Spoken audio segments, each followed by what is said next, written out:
Yo, what up guys, I'm Sammy and welcome back to the Soul Drop, and this is my performance review of the Adidas Adizero Select 2.0, and this is the shoe that kind of like Jalen Green debuted a couple of weeks ago, and this shoe looks really good, and the price is also really good. It's only $110, which is an amazing price, especially for kind of like the tech that you're getting, you know what I mean? Because Light Strike, I feel like Light Strike, when they debuted it for Adidas basketball, I feel like it was for the next level, right? The original next level, which was like $200, I think, right? If correct me if I'm wrong, but then like they're putting Light Strike in their cheaper shoes, which I do appreciate, you know what I mean? But anyways, if you guys do want to cop, try to leave the link in the description box. If you do choose to get this shoe, it does help me out if you do buy it from the link in the description box. As always, thank you guys so much for all of the support, but let's get it started right off with the Tracciones. And I figured out what this traction pattern reminds me of, and a lot of you guys told me in the comments in the first impressions. But yeah, we have this kind of like,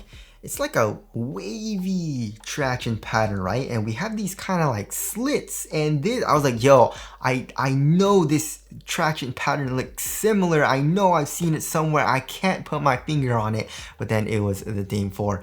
And yeah, so just like the Dame 4, Dame 4 traction is good if you're playing on a clean court, but it's not great on dust. And that's kind of like what I experienced here in the Adizero Select 2.0. So yeah, you definitely do need to break it in as well, right? So at first it wasn't great. It was sliding around a little bit, especially on a dusty court. But once I broke it in, it took a little bit to break in as well for like a couple of days. But then once I did kind of start to break it in, the stops did become a little bit better, especially on lateral movements. But yeah, if you're playing on a clean court, it's a pretty good bite. You know what I mean? It's not amazing. It's definitely not top tier either, but it's a pretty okay bite. You know what I mean? It's not even solid. You know what I mean? So that definitely was a little bit of a bummer. But if you are playing on a dusty court, it's not good. You know what I mean? It does slide around a lot. The grip just is not good. You know what I mean? Even if I did wipe, I feel like the dust just got stuck in these little slits. You know what I mean? And I just couldn't get a good bite no matter how much I wiped, you know? And if I really got in there and wiped all of it off, I feel like I got like, just a couple of good stops and it picked up dust pretty dang quick again. So yeah, dust performance is definitely not good, and also if you're playing on an outdoor court, definitely not a great option either. I mean, the grooves are really thin. Also the rubber is pretty dang soft, so durability doesn't seem like it'll be good in the shoe. So yeah, all three categories not that good, which of course my prerequisite, or something that I really need in my hoop shoes is good traction. And this shoe is definitely made for guards. You know what I mean? Adidas usually doesn't make lightweight shoes, but they made this shoe extremely lightweight, extremely minimal, which of course is more geared towards guards, but if you can't have good traction, it's not going to be a great shoe for guards, So anyways, there's a traction there, not that good.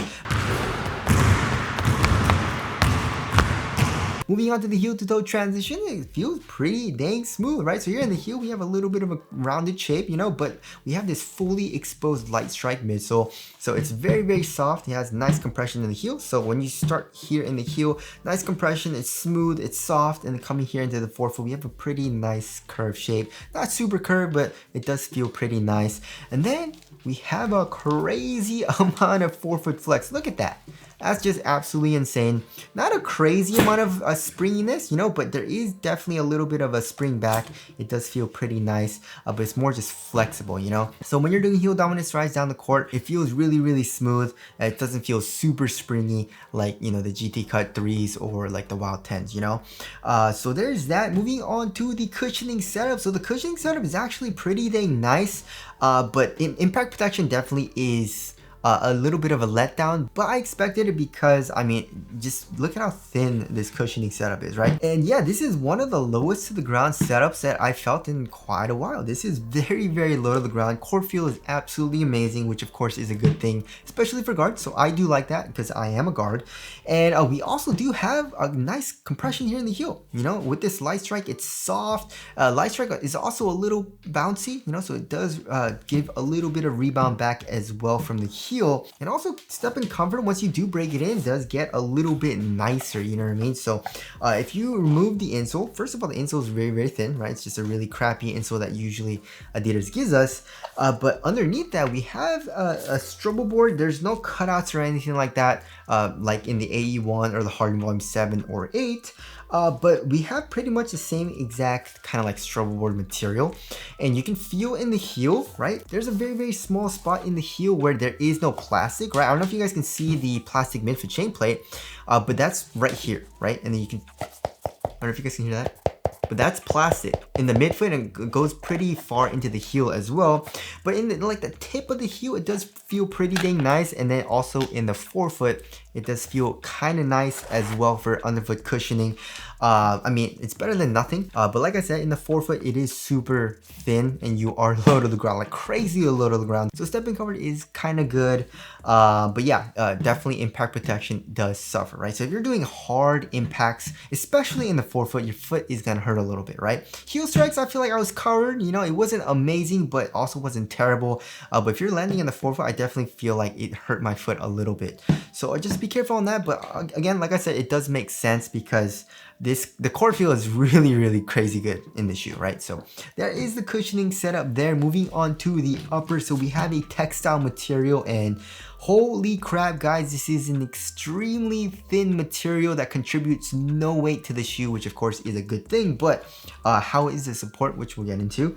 But yeah, it's a really thin, very minimal upper, right? We have some overlays as well. I mean, it's a really crappy feeling kind of like synthetic suede material, you know? We do have some cutouts as well, but that does improve the overall durability and support of the toe box. And then here in the midfoot, look at this. Extremely thin shoe, and this kind of material reminds me of like a soccer shoe a little bit, right? Or like kind of like a futsal shoe, you know? It's just a really thin upper. And then also for the tongue, we have very minimal padding. We do have like 3 kind of like pods of padding on top of the tongue, but it's not very well padded, you know? It's also a half booty construction tongue, giving you a better overall one-to-one fit, but not a lot of padding coming from the tongue. And then also in the ankle area, we have pretty much no padding, very minimal padding. So yeah, it's a very minimal feeling upper, which I do like. But if you want a little bit of coziness, a little bit of comfort from the upper, obviously you're not going to get it here, but it's a great material overall if you want a very minimal feeling upper that conforms to your foot extremely well, right? And now moving on to the fit, I went true to size for this shoe, and this shoe fits long, right? So I was just going down half a size if you can. But yeah, this shoe definitely, there's a little bit of length here, right? There's definitely a little bit of length. Here in the toe box, it's not super roomy. I would say it's around normal, right? For the actual toe space, and then width wise, I would say it's around slightly narrow to normal width. So yeah, I definitely do wish I went down half a size, right? So most people, I'll suggest going down half a size, especially for the length. If you have a wide foot, probably go true to size. But if you want to be a little bit more on the safe side of things, probably go up a half size. But yeah, I definitely feel like I should have gone down half a size for the fit.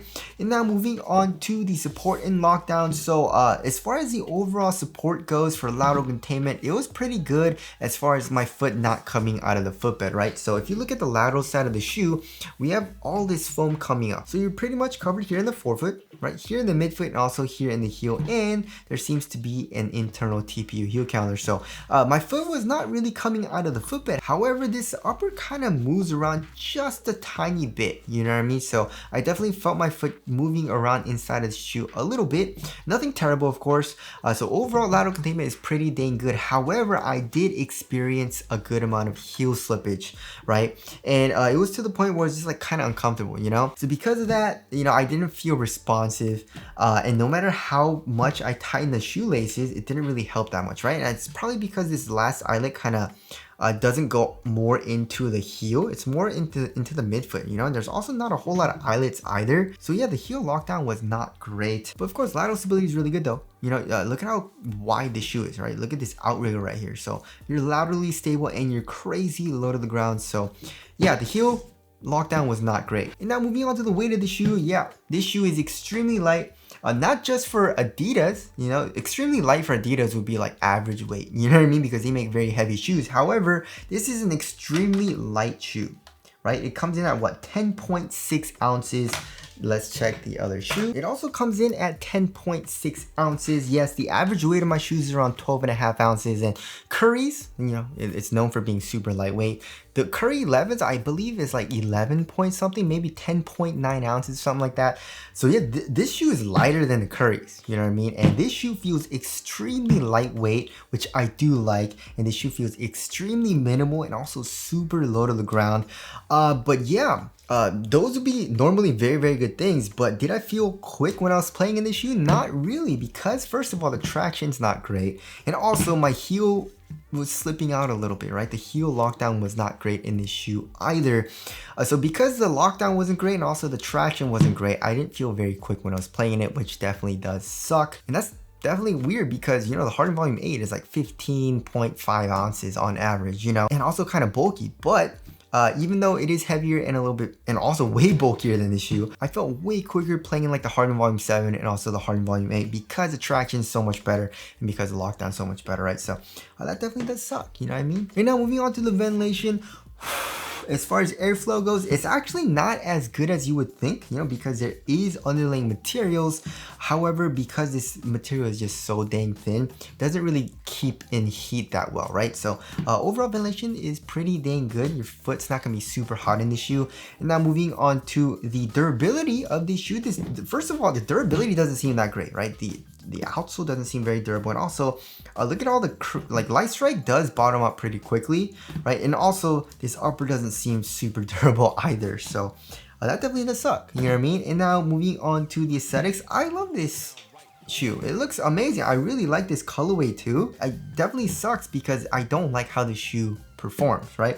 So wrapping things up, yeah, the Adizero Select 2.0. Yeah, it's just not great, guys. I definitely feel like there's a lot better shoes out there, and maybe if I went down half a size and got a better fit, maybe that would fix the heel issue. But even if it did fix that heel issue or the heel slippage, the traction just wasn't amazing either, right? It wasn't terrible or anything, but it just wasn't top tier. It wasn't even like a solid bite, you know? So because of that, I didn't really enjoy playing this shoe that much, you know what I mean? I'd rather play in the Harden Volume 8, I'd rather play in the AE one, which is way heavier than the Adizero Select 2.0. So anyways, that about concludes my performance review on the Adidas Adizero Select 2.0. And probably not great for bigger dudes. And this shoe, obviously, like I said, is made for guards, and I wouldn't really recommend it towards guards. So just stay away from this shoe. I definitely feel like there's a lot better options out there, you know? But if you guys do want to cop, again, I'll try to leave the link in the description box, but that's it. Thank you guys for watching, and I'll see you guys in the next one.